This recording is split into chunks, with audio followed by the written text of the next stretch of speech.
Pemerintah mendorong badan usaha milik negara untuk melantai di Bursa Efek Indonesia. Menteri BUMN Erick Thohir menyatakan setidaknya selama 3 tahun ke depan akan mendorong 8 hingga 12 BUMN atau anak BUMN untuk dapat menggelar Initial Public Offering atau IPO saham. Erick menegaskan BUMN atau anak BUMN yang akan menggelar IPO merupakan perusahaan yang memiliki fundamental yang baik dan memiliki bisnis yang berkelanjutan.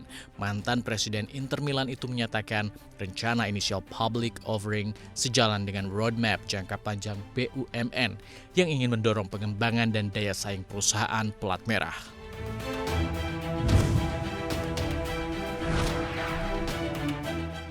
Meski masih didera pandemi, JP Morgan memandang ekonomi Indonesia masih prospektif. Bonus demografi dinilai membawa berkah bagi pemulihan ekonomi. Kepala Peneliti Ekuitas Asia JP Morgan menyebut populasi Asia Tenggara secara umum berbeda dengan negara maju. Contohnya pada tahun 2015 saja rata-rata usia penduduk Indonesia 28,5 tahun. Sehingga opsi lockdown dianggap bukan prioritas ketimbang negara maju yang populasinya lebih tua karena rentan akan penularan. Hal ini membawa optimisme pada pemulihan ekonomi di tanah air. Selain demografi, upaya pemerintah yang gencar mencari pendanaan investasi lewat mekanisme SWF juga diramal akan membawa peningkatan signifikan di bidang manufaktur. Efek vaksinasi yang diprediksi akan mencapai kekebalan dalam setahun juga dipandang JP Morgan sebagai pelecut ekonomi tanah air secara keseluruhan.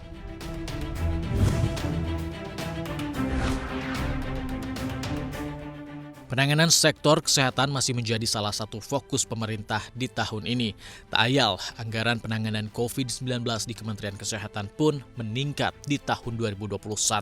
Direktur Jenderal Anggaran Kementerian Keuangan Askolani mengatakan, jika pada APBN 2021, anggaran kementerian yang digawangi Budi Gunadi Sadikin itu dipatok 169,7 triliun rupiah, namun diprediksi akan membengkak jadi 254 triliun rupiah. Menurut Askolani, anggaran penanganan COVID-19 untuk sisi kesehatan juga disiapkan melalui program pemulihan ekonomi nasional.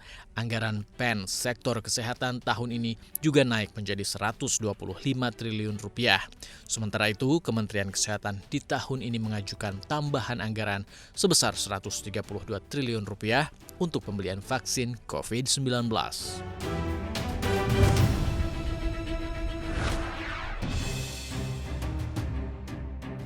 Harga batubara melanjutkan tren pelemahan karena aksi ambil untung. Kontrak futures batubara ICE Newcastle kini berada di bawah level 79,6 dolar Amerika Serikat per ton. Jika dihitung, sejak menyentuh level tertingginya di tahun ini pada 28 Januari lalu di level 91 dolar AS per ton, harga si emas hitam ini telah menukik 12,5%. Penurunan harga batubara Newcastle mengekor anjloknya harga batubara thermal domestik China Qinhuang Dao yang juga 14%. Pelaku pasar juga cenderung masih skeptis terhadap program vaksinasi pandemi COVID-19.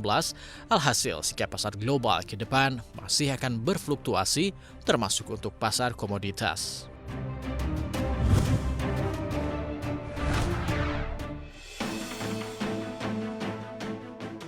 Pandemi COVID-19 membuat bisnis penerbangan kehabisan nafas. Kali ini, 13.000 karyawan maskapai American Airlines terancam dirumahkan jika paket bantuan pemerintah Amerika telah selesai pada 1 April 2021.